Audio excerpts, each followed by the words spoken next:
I'm here to remind you today that you're divine.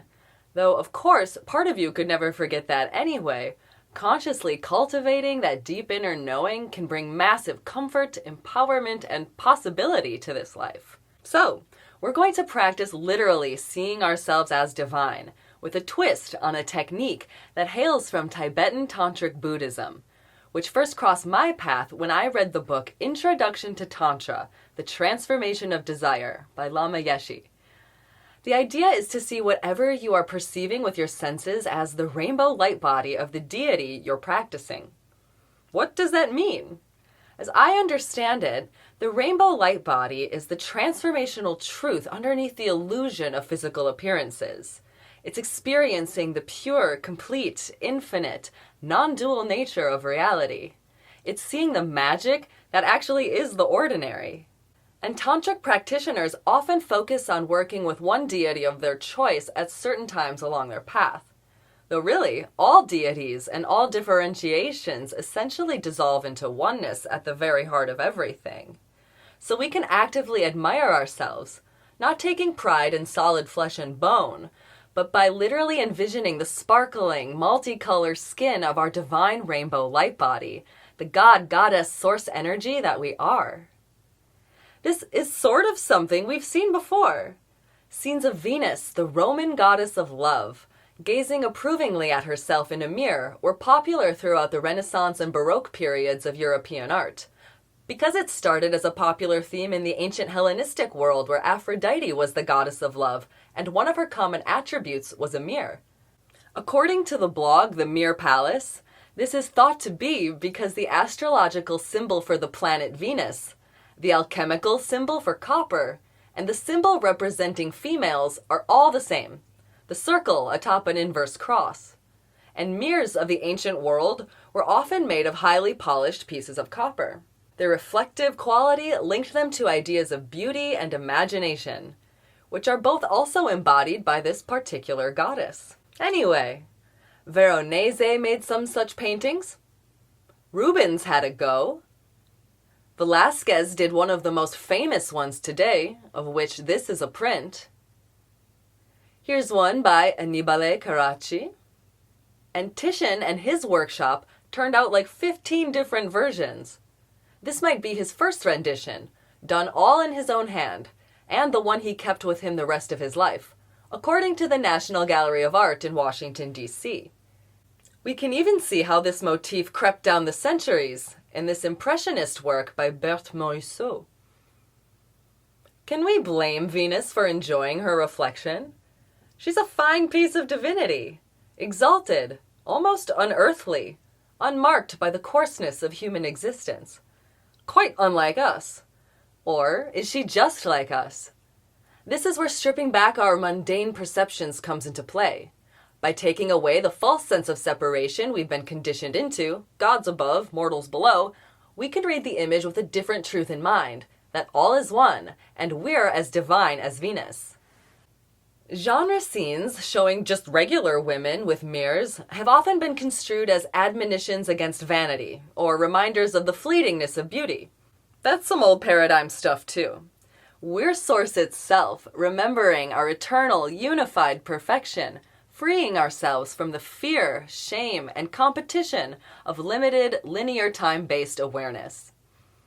We're purposefully seeing the love and beauty we are, which naturally develops into seeing the love and beauty in everything else, and eventually that we straight up are that loving, beautiful everything else. Speaking of seeing beauty, and loving it, yeah, these types of work were definitely mainly made for wealthy male patrons, the sort of thing displayed in private apartments to be enjoyed alone and shown to select wealthy male friends. There certainly are elements that could please the saucy, absurd longing of the unbalanced male gaze.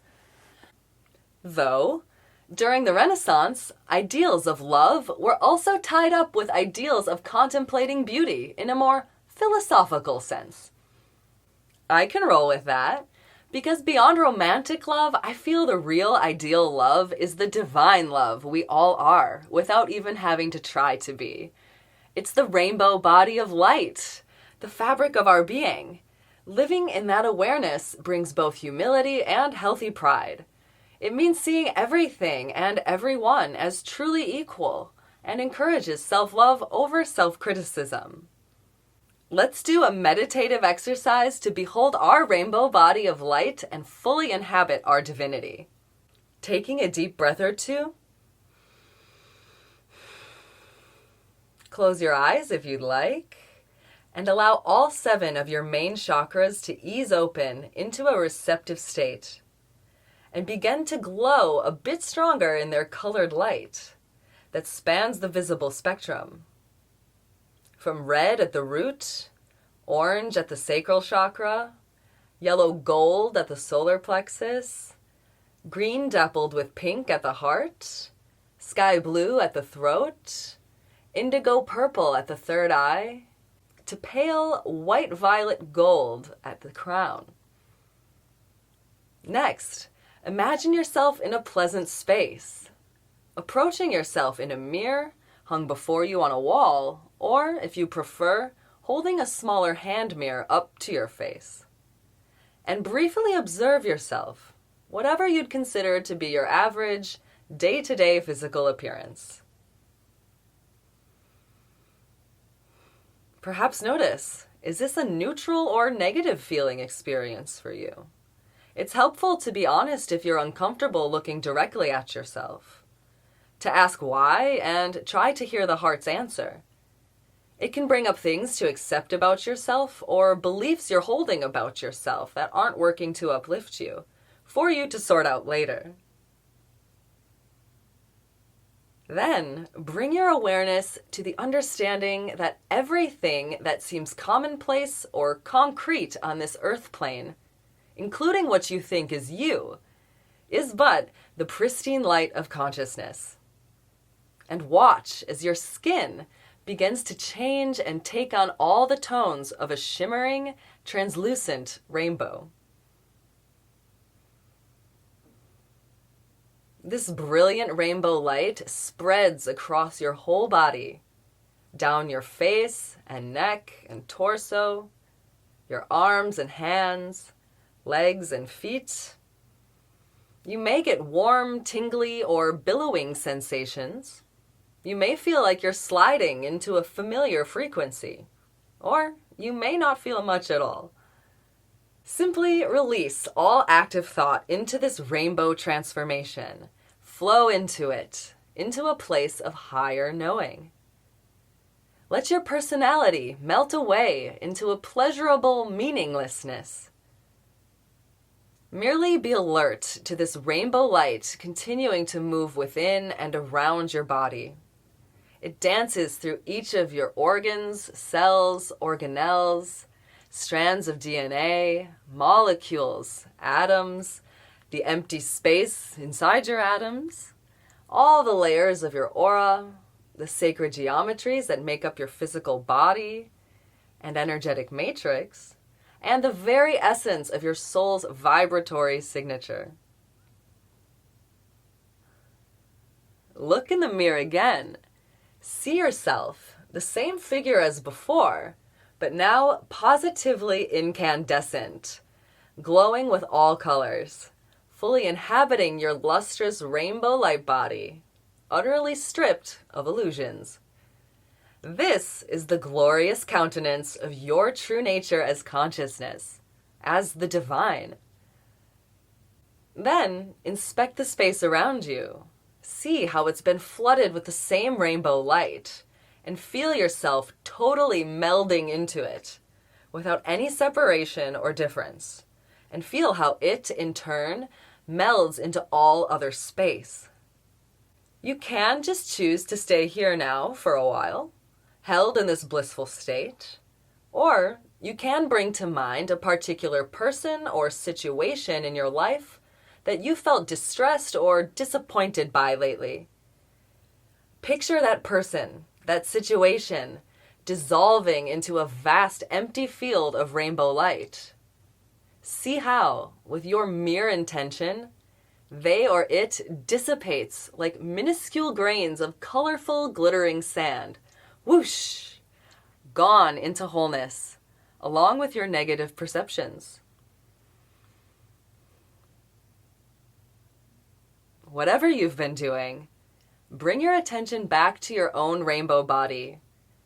Like a gleaming mirror yourself, you can reflect this rainbow light consciousness outwards as far as you're comfortable doing so, essentially lighting up the human collective consciousness. Maybe that's just by intending to expand your own rainbow energy field somewhat to support yourself. Just holding such awareness as one individual does a lot for the collective. Or maybe you'll choose to send this rainbow light consciousness to others in your household, out to your neighborhood, city, country, or even the whole world.